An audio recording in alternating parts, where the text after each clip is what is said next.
So first off, I want to say good morning to everyone and happy Friday. My name is Jenna Jantz, and I'm the social media lead here at Vertical Response.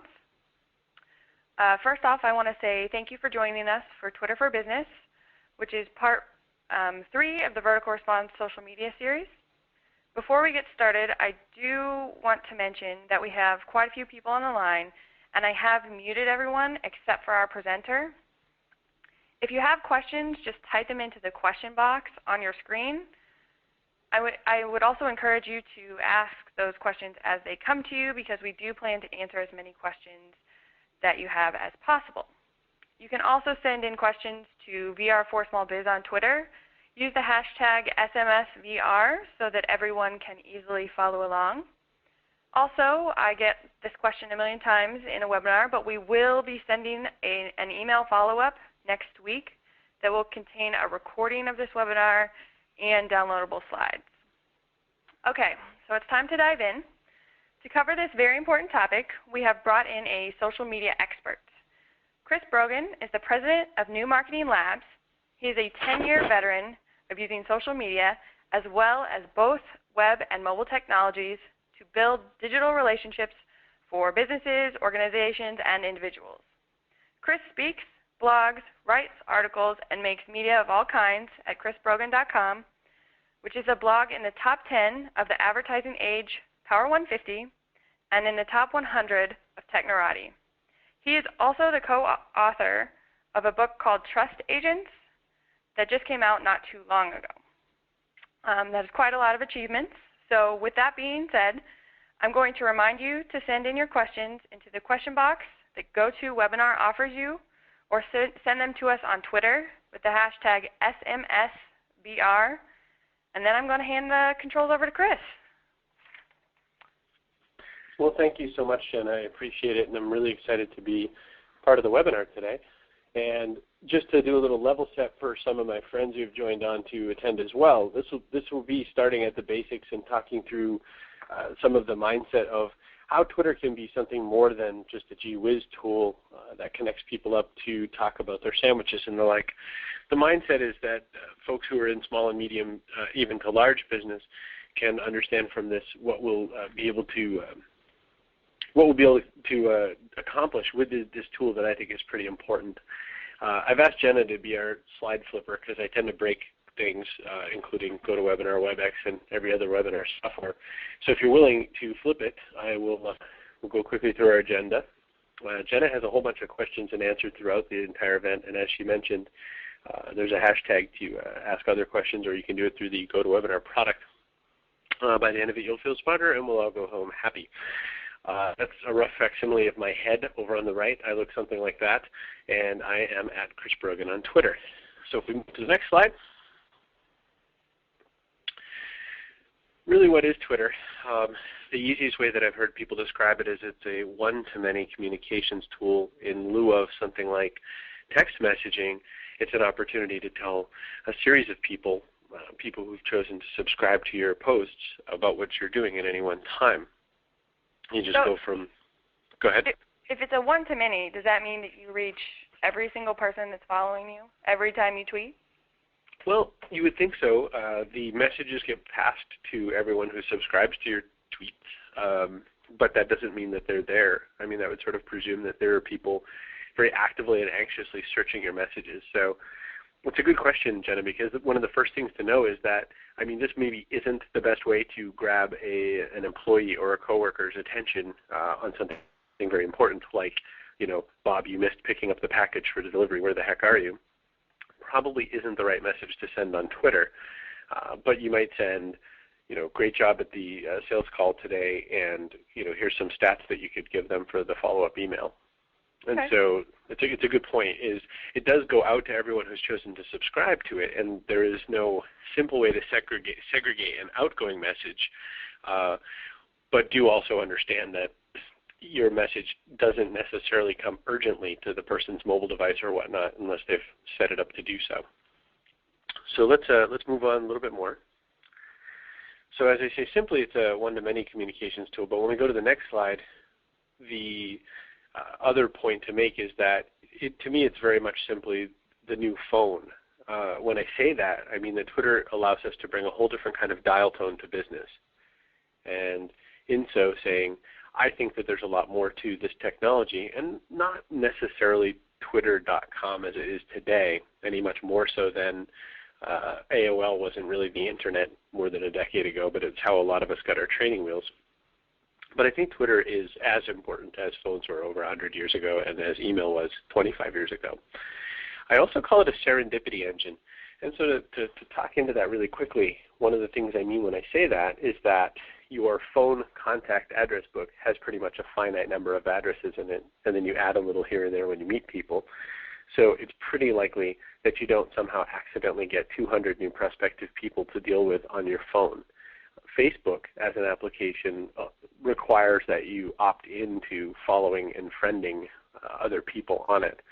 Email allows people to blind email you, but also allows you to build tons of filters to eliminate those kinds of conversations. So Twitter is one of the rare places where other people might be searching on a keyword or searching what their friends are listening to or paying attention to, and you can start to find relationships that don't normally come through any of the other marketing tools that I've yet to discover. So when I call it a serendipity engine, I mean that it's definitely this tool that allows us to really pull all kinds of information out of what's a somewhat unlikely spot for business. We can go to the next, unless you have a question. Yep, I do. So I understand why I would use a new phone. You know, I pick that up to call someone, to make plans, things like that. But why would someone tweet for the first time, or what type of messages do they need to put out in the Twitter world? Well, it's a good question, and we do address it in some of the later slides. But as far as the kinds of messages you could do, if you're a business, it might be more important to start by listening and start by understanding where people are and who your client base might be. We go into that either next slide or the slide right after. But the kinds of messages you could put out could be everything from offering some availability of your services. It could be an opportunity to just talk with people in your community about things that matter to your community. It could be as simple as wishing somebody else a happy birthday on Twitter. And if you think that has no business impact, it certainly does, because it allows for that sort of warm, cheery feeling in relationship building. Let's try the next slide. Okay. Well, that's just a zoom in a little bit on the last picture that I had. The point there was I was just going to explain that it can be very complex. Instead of the first screen that I showed you, which was just one simple stream of text, you can have multiple panes of searches. So I have lists that I've been following. I have people who are replying to me. I have searches for my name in case people don't type it in just so. I'm following B2B because I'm very interested in that space, so I'm always looking for conversations that go on in that space. The opportunities are kind of endless in the different ways that you can sort of slice the data. But you'll notice that that's not prevalent when you go to just twitter.com. And we'll talk about the application I used for this a little bit later. So if we go to the next slide, unless you have questions for that one. Nope, I think we're good. To me, the value of Twitter is in search. Once you go to search.twitter.com, you immediately find where the real value is. I just, for example, was thinking of small business B2B, and I was thinking of who might be an accountant. And so if one needs an accountant, how would you look? So I typed, this is my first attempt at this, I typed the words need accountant to see what I could find. And I immediately found some people that were talking about what they could use. Now you have to fish through it and you have to search through it. But if you understand the concept here, this is what Marcel Lebrun, CEO of Radian6, calls listening at the point of need. So in so doing, what you do is you find people who are searching for something and you connect them with the data that they're looking for at their time of need, as opposed to marketing to someone, which is when you interrupt what they're doing to say, I have something I think you might want to buy. The difference is obviously somewhat profound. Questions on this one? Yeah. When you're thinking about search and you're thinking about who's going to be searching for you, in your 140 characters, is it important to have keywords in every single tweet that you put out there? Because let's say I was this accountant. Would I want to put accountant in every single phrase that I tweeted so people would make sure to find me if they searched accountant? Not so mechanically as that, no.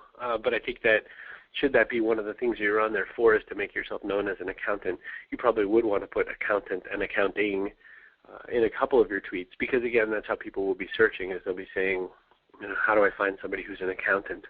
The other way to do it is to just start to, if you want to offer your services locally versus nationally, start finding people who are talking about your town. So you could search in your city or your town or your village and find the people who are having community conversations there and start by just following them. And step 2 is not offer them your services, but just get to know them. It's a tenet that we've talked about in the book Trust Agents called Be There Before the Sale. And the basic mindset there is that you're there long before somebody actually has a direct need to purchase, but people know you from having conversations with you on this platform, so that then there's an opportunity. Okay. But to your point about keywords, I think it wouldn't hurt to occasionally put them in, but I would say to stuff your tweets with keywords would kind of make it unpleasant. So let's go to the next slide.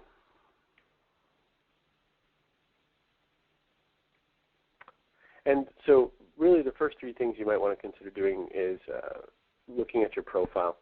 I can't remember if I put it on the next page or not, but the first 3 things to do is make sure your profile shows that you're there to stay. A lot of people will join Twitter, may or may not throw a picture, an avatar picture, up on their account, and then may or may not remember to fill out anything much more about it. But that's what we're using for our first views of trust and reputation. We're using that little piece of data in the upper right-hand corner of twitter.com/your username to decide if we understand who you are, if we believe that you're who you say you are, and if we trust you. Let's switch to the next slide to see if I left mine up there. I can't remember if I did. Okay, I did. So I put a picture of my ugly head in the avatar part that says Chris Brogan. One thing you'll notice is I have a custom background, and this is done by a guy who goes by Hugh Briss, Hughbriss. And the background is the sort of part on the upper left that says Chris Brogan, and the other picture of my head, and a little part that says I advise businesses. That's just a JPEG that you can use as a Twitter background. And that allows people to understand that I'm there for the long haul, that I'm not just showing up to make an account, do something scammy or spammy, and then move on. In the upper right-hand corner, you'll see that I have something that not a lot of accounts have, which is verified. And that just basically says that to determine that I'm the Chris Brogan versus other people who are using that name, there's a lot of people who have sort of fake accounts. The verification sort of allowed me to prove that I'm who I am. The location was important. Having a website on there is important because the URL is actually part of the larger strategy of using Twitter for your business. You want to have a place that they can come back and see what your business really is. In the bio section, what I did was there's not many characters allowed, so I put that as the president of my company. And if I said you want more, I put a URL to a very small bio so you can start to know who I am. And I typed out an email address that you can send mail to, so that there's a couple more ways that you can reach me. My point there is that wiring it up so that people can reach you is pretty important to building the account. You'll notice also I didn't put a big logo of New Marketing Labs on my account. You see my face instead of a logo. In fact, you see my ugly head twice. There's a reason for that, and it's that people want to connect with humans. So even though you're a company, and even if you're tempted to put your company logo on there, most people want to see a human face. Thereafter, you can put your logo as a smaller logo in like a sort of ribbon at the bottom, or you can put it behind you. There's lots of ways to do it, but I strongly advocate for putting your face up on the web. I'm okay for the next slide. Okay, I've got one question from the audience real fast. Sure. Do you have any favorite background tools for people that don't know how to put something like this together for themselves? Are there tools out there like that? That's a great question. There probably are tools of that nature. I haven't experimented with them because Hugh Briss is the guy that I use to make this one, and a lot of people are sort of hacking their own. I don't know the answer to that question. Maybe if people tweet it and then put the hashtag. Remind me the hashtag, by the way, Jenna. It is SMSVR. SMSVR. So that way I can actually follow along. Mm-hmm. So I'm not familiar with those tools, but maybe somebody on the call will actually share that with the hashtag SMSVR so that we can follow along. Okay, and then one more question was, how do you verify your account if you wanted to do that? I'm actually not sure how the process was done officially. One day it just showed up there, and I have a sense that my friend Ed pushed on Twitter to get that done because of the people that were sort of faking my account. Very few accounts are verified. It's probably a service that they'll offer as a premium sometime in the short time, but it's just not out there for everybody right now. Okay. So after you figure out Twitter.com, and it's important to put the profile page out there, it's important to switch right after that into some of the more power tools. And by that I mean you saw examples of Seismic a moment ago, which is desktop.seismic.com to get that app, which by the way will require you to download another app if you haven't already called Adobe Air. So those of you who are doing this at a corporation, you may or may not get kind of mucked up in this process, and you may have to just stick to the web app. If you stick to the web app, there's one I didn't mention on there called People Browser, which is People, P-E-O-P-L-E, browser, BROWSR.com. Some people like that. There's also Hootsuite, H-O-O-T-S-U-I-T-E. These are browser-based multi-pane versions of Twitter. The kind of important thing to state is don't use Twitter.com. And the answer to why is it just doesn't give you enough of a view. If you're an iPhone user, Tweety is kind of the popular one right now, which you can get at 8bits.com. The other Adobe Air version that a lot of people use is called TweetDeck. There's no plus or minus to using either. I tend to use Seismic partly because I just like Louis Lemer, and partly because I'm just used to it now, and it allowed me to do some list-making things that weren't available at the start of TweetDeck. TweetDeck would try to load my entire user list, and then it would collapse on itself. Any questions on this page, Jenna?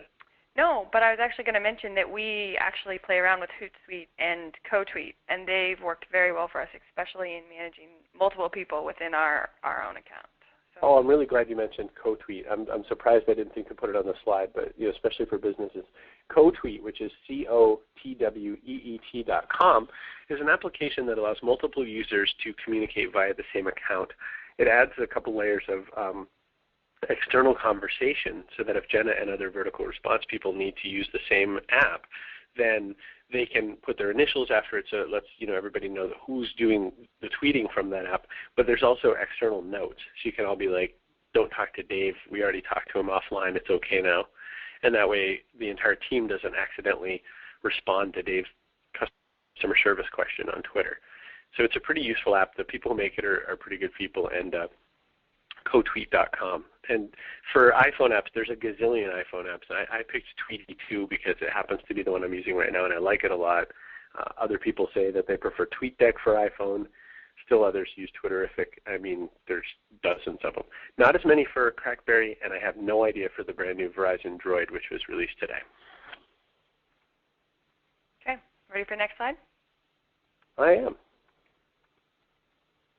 All right, so the first things to do, people they get on Twitter, they're looking at that blank box and they're saying, what the heck should I type about? Probably not supper. One of the first things to do is to start to follow some new people. And the way I figure it out is I use search, and I find people talking about the things I'm interested in. And then from there, I can find the people I find are the most interesting out of search, and then follow some of their friends, because I find that interesting people tend to hang with interesting people. Following the list of people who follows me probably isn't all that useful. There's 106,000 people in there, and it's hard to determine who might be of value or whatever. Some of the people who are a lot more discerning and who choose to have slightly smaller lists, say like Tim O'Reilly in tech space, you can get a little bit better sense of business. The new thing as well is you can look at Twitter lists. And Twitter lists, I don't mention in this slide, are a new way that people have put together sort of groupings of people on Twitter. And you might sort of start searching through those and see what you find that's worth following there. You can subscribe to people's lists. After you start having enough people to follow, and just start with 100 or a couple hundred, which sounds like a lot, but it isn't, you can comment about the things that they're talking about using @replies, meaning what I found to be the most pertinent part of doing Twitter for business is that if you start talking to other people, then you start developing relationships, then you start developing a following, and then people actually care what you have something to talk about. If you just really talk about your stuff, no one really cares. It's quick to tune you back out if suddenly you just seem like a salesperson. So I think it's a good thing to consider talking about the other people, commenting about them, and not talking so much about your stuff. Question on this one, Jenna? Yeah, so if you follow people, that's how you're suggesting to get more followers as well, and then, of course, talk about interesting things. Yes, absolutely.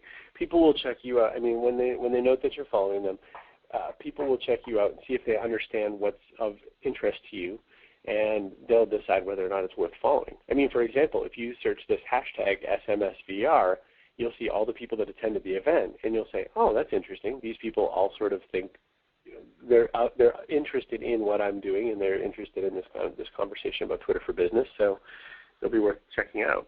For example, JezWeb told us that the good apps are Split Tweet and also Twit Droid for the Android service. So look at that. We're already learning in this environment. Great. Do you ever suggest announcing your Twitter presence to maybe your other customers, maybe in your store or through your email messages? Oh, that's a great question. In fact, I get a little thrill, I have to admit. I'm a little bit of a Twitter nerd. I get a little thrill when I see little stores, like for example, Newbury Comics around here in the Boston area will say, follow us on Twitter. And I'm thinking, what the heck are they going to talk about? And it's just sort of fun. I think that it's worth doing. It's definitely worth putting on your bio. It's worth putting on your blog. It's worth putting even in your email marketing because getting the cross-platform opportunities are going to be how you sort of thread deep relationships with your clients or prospects.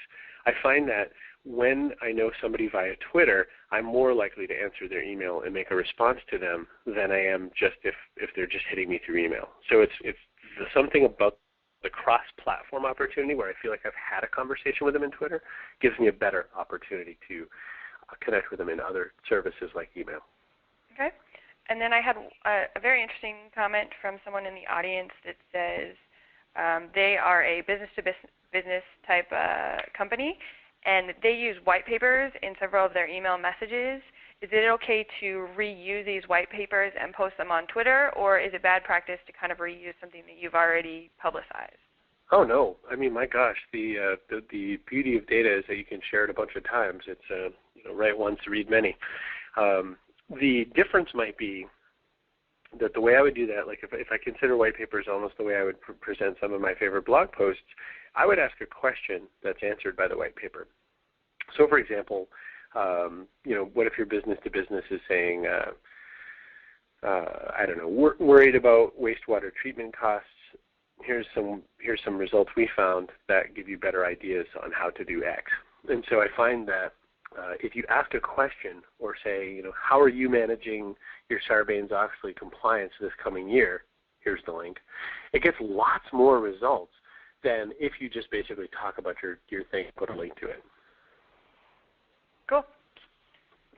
I'm ready for the next slide when you are. There we go. So here's the this rule that I have: promote other people 12 times more than you promote yourself. It's a 12-to-1 ratio. What I find is if you talk about other people and you retweet their links, if you point out the good stuff other people are doing and you mention other people's great blog posts 12 times as much as you do anything you do for yourself, then there's a huge impact and a response on when you put stuff out about yourself. If you find yourself far more greedy and talking about your stuff more often, then the yield that you'll get from people on Twitter in taking advantage and paying attention to what you're doing is far lower. You could do the test for yourself. It's just amazing how that kind of yield shows up really quickly. The next thing I like to show is instead of answering what are you doing, which isn't very useful to me because what am I doing right now? I'm talking on a webinar.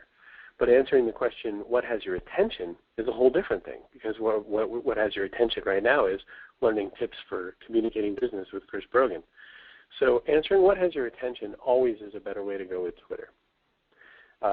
So here's, you would ask the question about the repurposing of white papers, and this is where I got that from. When promoting something like a blog post, instead of just dumping the link, ask a question or explain what's coming next. I find that I get huge response to blog posts that I've put up if I ask a question. Do you think it's right to censor President Obama's speeches in schools, for example, in the U.S.?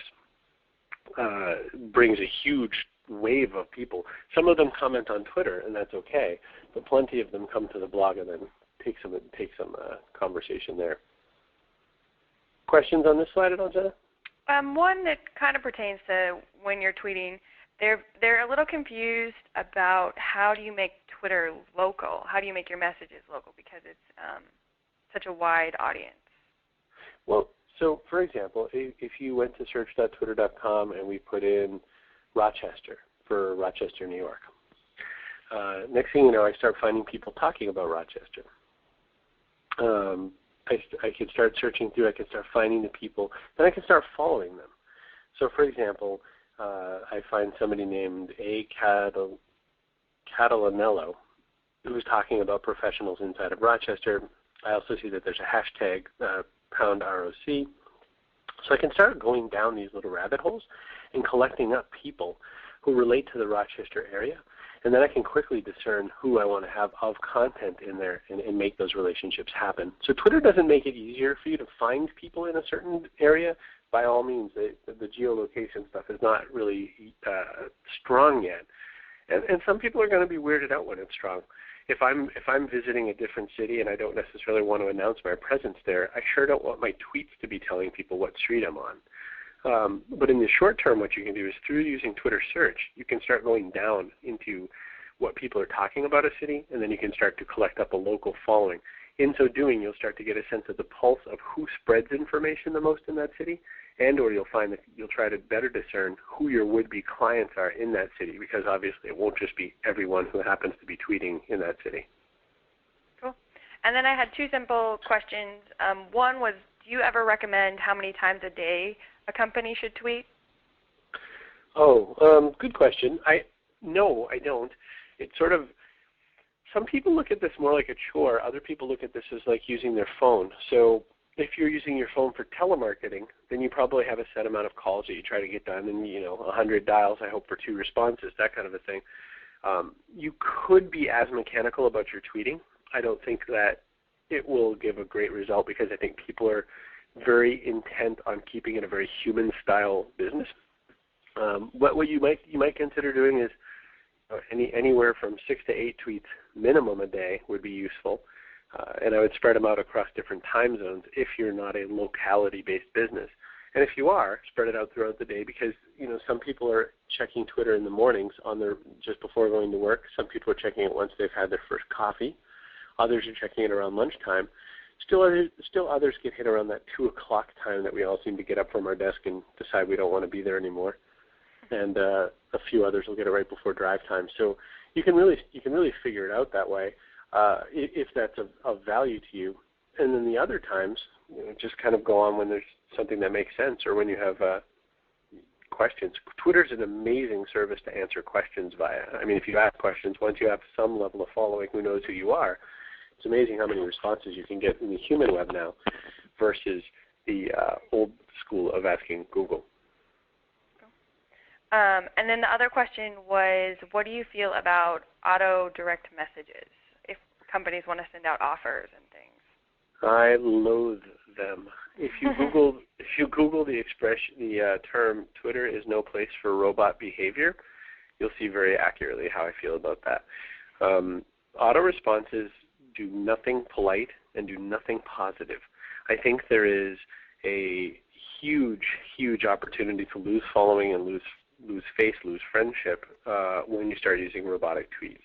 I've actually had friends, real, face-to-face human friends that I've spent time with send me robotic stuff on occasion, and it's really caused me to question whether or not I'm going to spend time with them anymore, because it just sort of blows my mind that this is a way that they think they're going to do business. So I'm very negative to them. I've once ever seen somebody do it very personably that sounded like a human being kind of a thing, and even then, once I caught on it was a robot, it still made me feel yucky. Okay. Ready for the next slide? Sure, why the heck not? I found myself accidentally reading everybody's tweets. They're distracting, they are. In a good way, though. Yes. I like seeing John Charles and all kinds of people are having these great conversations. Lois Ardito's here. And that's the beauty, is that we get lots of voices, lots of opinions. Some sanity. This is really funny.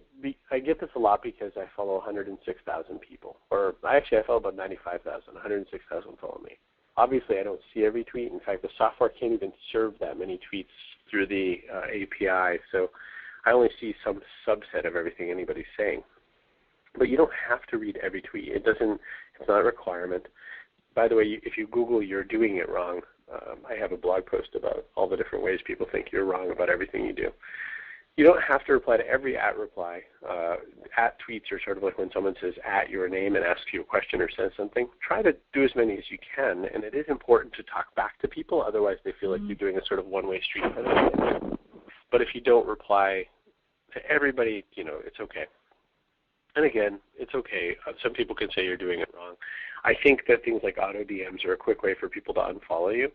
But even then, there's lots of people doing it different ways. Guy Kawasaki does a whole lot of crazy things with his Twitter stream that he thinks the stream itself is more important than a representation of who he is. And so he does things very differently than how I would do it. And yet he's very successful and doing just fine. So what do I know? Questions on this slide? Yeah. Actually, with bringing up Guy Kawasaki and the differences, one of the biggest differences he does is that he has multiple people tweeting from his account, and where your account is just you. I've had several people ask who in the company should tweet, should be the voice of the company. That's a great question.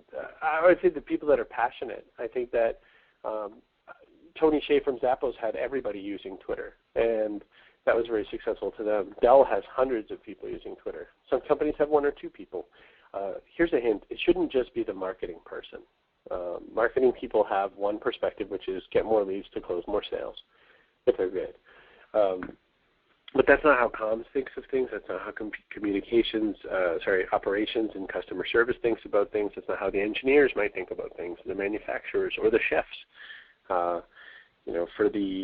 For the different ways that you can use Twitter, it's like having a phone on your desk. In your office, everybody has a phone on the desk, and they use it somewhat differently. I think it's a matter of how you're going to get that done, but I think it's the first answer is sort of who's the most passionate and who can represent the company in a way that you hope gives you some more business.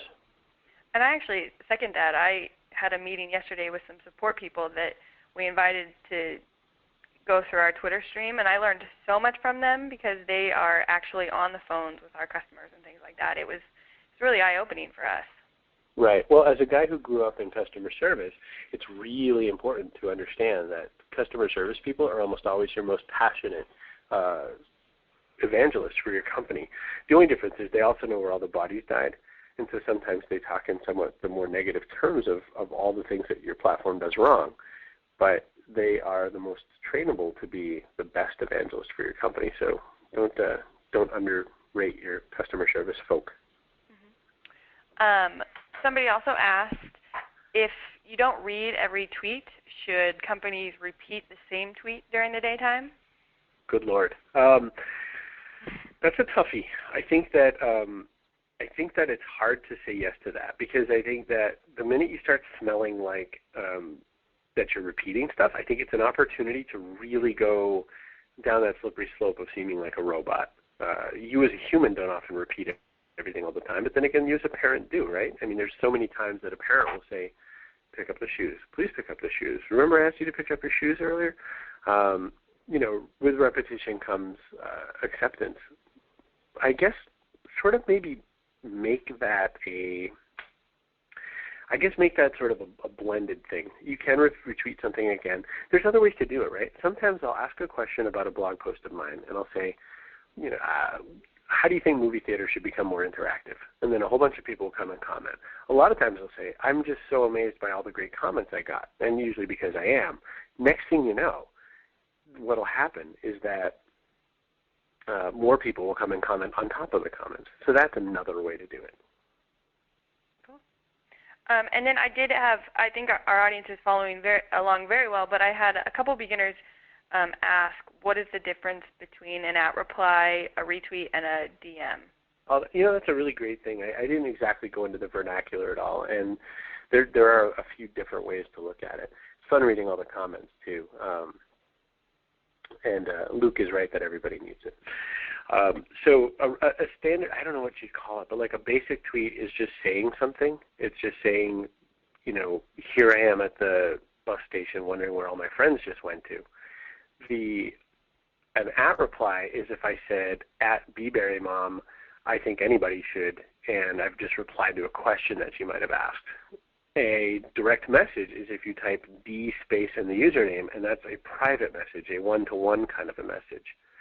A retweet is RT usually it's RT colon space and then what somebody else just said. So, for example, Luke retweeted John Charles, and it says, retweet John Charles, this is Chris's best webinar yet.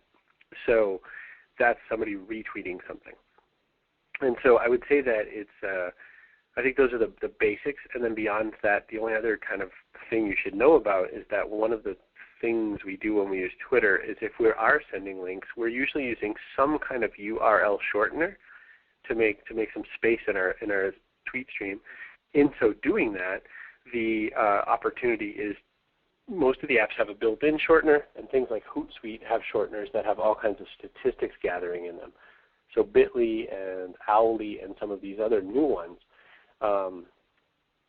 is an opportunity to actually also get statistics from everything else that you're working on. And actually, those URL shorteners are absolutely loved. Just because I know we have lots of our vertical response customers on the line, we send out our blog posts in our newsletters, which all of our customers receive, and we tweet our blog posts before we send them out in the newsletter, and that's how I actually decide which one is going to lead the newsletter, which one got the most clicks. Oh, very cool. That's a cool advice, actually. Cool. You ready for the next slide? Why the heck not? All right. So oftentimes when we're talking about Twitter for Business, especially with the senior team or whatever, you'll always get these kinds of responses. It takes up your time, or it'll take you away from your productive work. It's just for the techno nerds. It's only a few million people. It opens up the company to more criticism and griping. By the way, every single one of those things is true. Twitter takes up time. Twitter does take you away from other productive work. It's not really just for techno nerds, but there's a higher number of nerds on there than there are in general society. So occasionally you have to kind of realize that Twitter does not match society. Yes, it's only a few million people, but what are we talking about here? It's a few million people. It's pretty decent demographics. And it's in multiple countries. We have people on the call from Brazil. We open up the company to complaining. Absolutely. All of social media lets you finally hear everything people were saying about you behind your back, only right out in front. Do you have questions on the negative slide, or do you just want to swap to the first one? We can just swap. Okay. Do you want to go to this one? That one. So in response, the other cool things that Twitter does do is it helps organize really great instant meetups. Twitter is an amazing collaboration tool. It allows you to push a lot of people in a direction towards something really simply. It's a great opinion tool. You can ask questions really quickly and get lots of unstructured data responses. What's interesting about marketers is marketers rarely put a question on their survey that says, how much do you think our company sucks? Or how much do you think our marketing sucks? Or how much do you hate me? And it turns out that if you don't have those questions on the survey, then it's really easy to report that, as far as I know, nobody thinks our company sucks.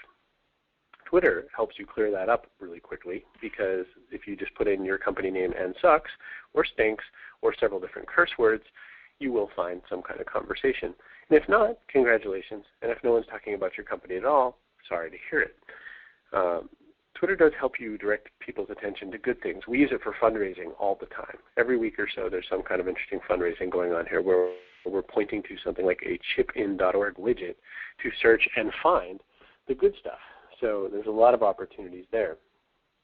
So the other thing is it helps you also give critics a forum that allows you then to pay attention and learn from that and discern some more information. We get some questions from our customers who are a little bit scared that if they encourage conversation that they'll get a lot more negative feedback than positive, just because it is, at least for some people's natural tendency to talk negatively rather than positively. Do you have any advice for those type of people? Well, yes, you're going to get a bit more negative because these tools really do empower a lot of opportunity to complain and gripe. Julian Smith, the co-author of my book, when he talks to bloggers, he goes, "Oh, you're a blogger too? What do you complain about?" So it's become sort of a positive greeting. I think that the opportunity from getting a lot of negatives is that you get a lot of opportunity to learn which ones should be heeded and which ones you can decide aren't necessarily the best of all worlds, so to speak. So you can you can decide really quickly if it's something you're going to want to follow along with and if you care. So I guess that's the advice I have for that. Okay. A question that we've gotten from a couple people that kind of refers to something we were talking about. Is it acceptable to auto-tweet for your blog posts? I don't like it. I'm not a big fan of auto-tweeting for a blog post. The reason is that you know it's a robot. You don't really get very engaged. Instead, I'd rather that you sort of manually do it and ask questions. I think that it's an opportunity to build a relationship, and if you're not there to sort of handle some of the answers of those questions live in the Twitter stream when you send that tweet out, then you're missing another opportunity to connect. And remember that these tools, the basic reason we bother using something like Twitter is an opportunity to connect and make relationships. So in lieu of doing just auto-tweeting, you get a better opportunity to make some relationships. Okay. Ready for the next one? Go ahead. I'm actually talking to your Twitter fans. So we're getting down to the last couple slides, and then we'll just maybe rip open into full-on questions and whatnot. And I haven't looked at the questions inside of GoToWebinar, but I'm seeing lots of questions rolling down the Twitter hashtag. What to do next is to tidy up your account by the first things that I said. I'm presuming that a lot of you on the call already have a Twitter account, whether or not you're doing much with it. And I would encourage you to go take a look at the stuff I mentioned. Are you using a face in lieu of a logo? Did you put a nice background that gives us a sense that you're here to stay instead of just some kind of fly-by-night that I can't really verify who you are? Use search to find new people to follow. So start, especially if you're a location-based business, but even if you're a specific subject or niche-based business, start using search.twitter.com to find that. Try one of the Power apps, and I replied to Rolfing Pro and left the hashtag SMSVR on it with the ones that I mentioned in the call, which includes Usemek Desktop and TweetDeck and Hootsuite and People Browser. Also, get into commenting on other people's stuff. After this call, go look at the people that you're following and see if you can comment on all their stuff and make some commentary. And then, of course, make millions of dollars, because I think that's important. And so you had some other questions, I think, as well, Jenna, that you wanted to roll into here as well? I think actually the questions I keep getting are some stuff that we've covered and some more general. So maybe we'll just this is the last slide. Yeah. What I wanted to mention was that I have several questions about recordings and the slides. We are sending those next week and a follow-up, so you guys can look at that. But now we can just kind of go into the more general questions. If you maybe want to take the ones on Twitter, and then I'll throw in some from GoTo after we've wrapped some of the Twitter ones up. Sure, that sounds fine. Sound like fun? Okay.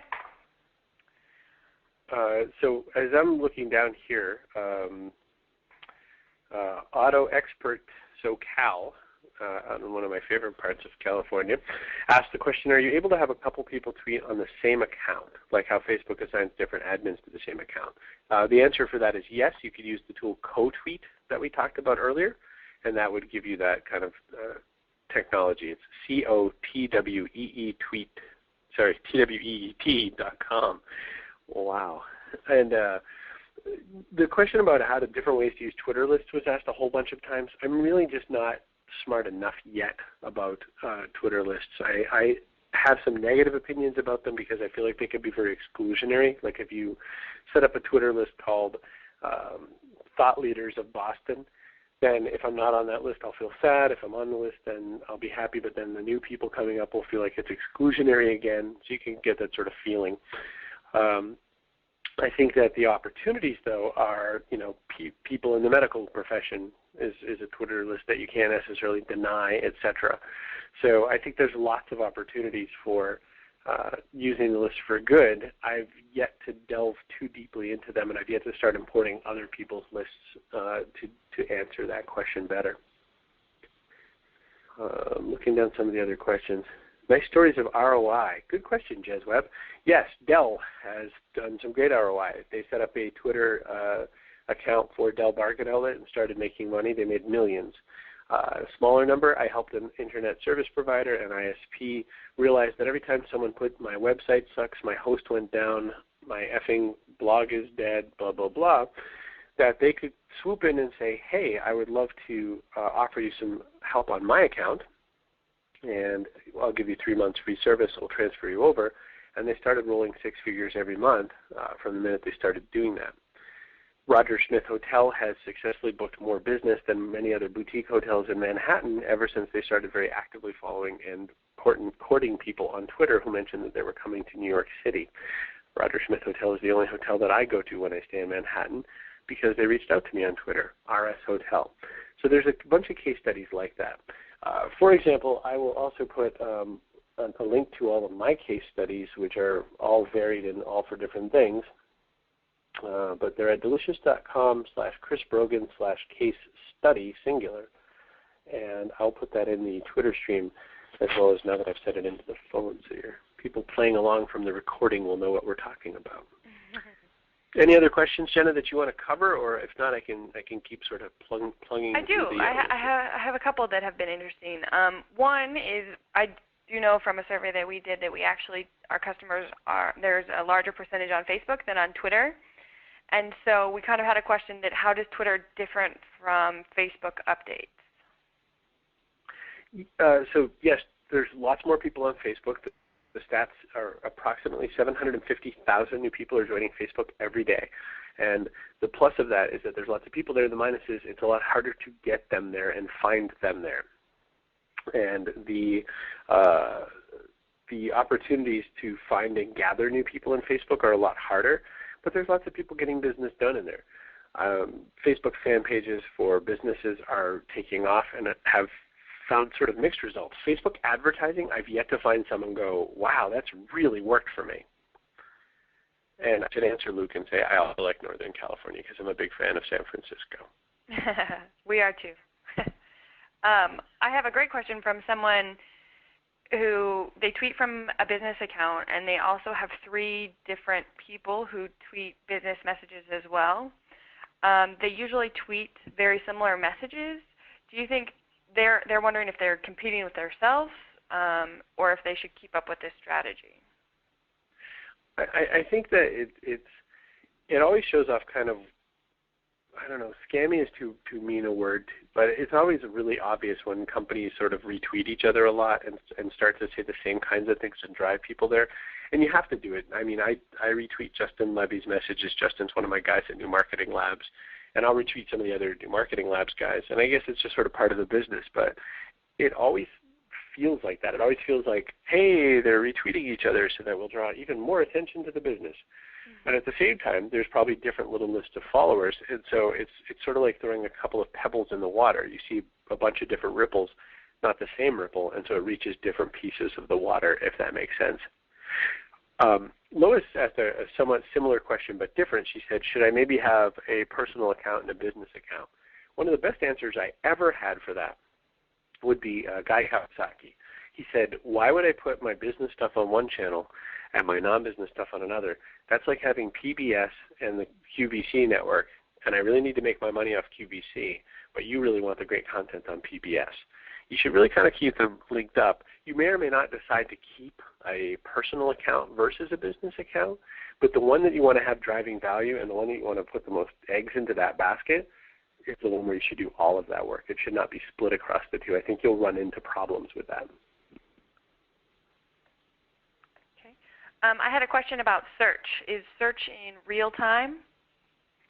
Yes, it's real time and it updates all the time. So you, depending on the different search tools you use, it polls at a slightly different speed, but it updates in real time. So it's very useful for things like news and breaking stories. The unfortunate news of at the time of this recording was the Fort Hood shootings in Texas, and Twitter really came through as the tool that the news press was using to gather that data. And the Austin Statesman immediately used a Fort Hood shootings Twitter account to start gathering and collecting information, and there were a lot of people just rushing to put information into that space.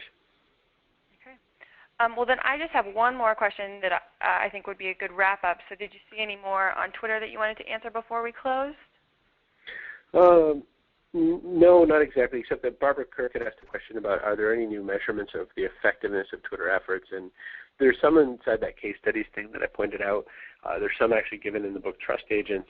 We're finding that there's lots of effectiveness, but it's the problem, or what's different this than using any of the other tools is you actually do need to work on the relationship building before you actually get a yield. So as opposed to things like basic email marketing where you just don't care if nothing's happening, instead you need to have a relationship because otherwise nothing goes any farther. Okay. Then my kind of wrap-up question, which I think I've seen you do on your blog before, is kind of what is your personal Twitter strategy? Like if you log on in the morning, what is the first thing that you do? Gosh, me. So I spend a lot of time paying attention to what people have put in replies or messages directly to me. I'm often really concerned that people don't feel like I'm giving them attention. And it's a little hard to do at 106,000 followers, so it does take a lot of effort to make sure everyone feels heard and seen at that kind of volume, but I do my best to do that. The other thing I do is I search through the people that I think are finding interesting stuff, and I go through their information because I find that they're faster than blogs. It's a little different than reading my RSS reader because I get very serendipitous data. I use Twitter as a primary news source as well, so I find that a lot of times I'll get news off of Twitter as a first source, and then I'll rush to CNN.com and see whether or not I have a secondary verification of what I've got off the news. If I've put up a blog post in the morning, I'll usually put at least one tweet to it to just say, ask a question that'll draw people in. And then I'll set about the work of promoting other people because I find that the more I do that, then the more that pays off down the stream for me. So that's basically my strategy. And the way my business has been working, I get somewhere approximately between 40 to 60% of my business on Twitter and the other 40 to 60% off of my blog. So I'm getting 100% of my business through just using those two services. And I run a 9-employee agency that does social media marketing for mostly Fortune 100 companies. And that's all I'm doing for my marketing, and it's working rather well so far. It's great. All right, well, I think it's time to wrap up. I want to say first and foremost, thank you very much, Chris, for joining us today. I know we all learned a ton, especially with all the questions that were asked today. I'm sorry if we did not have time to get to your questions. Again, we will send a follow-up next week with a recording of this presentation, also with a downloadable PDF of these slides.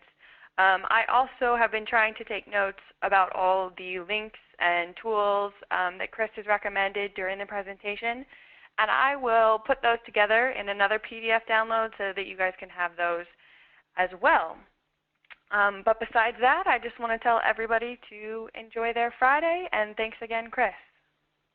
Happy to be here. Thanks, Jenna.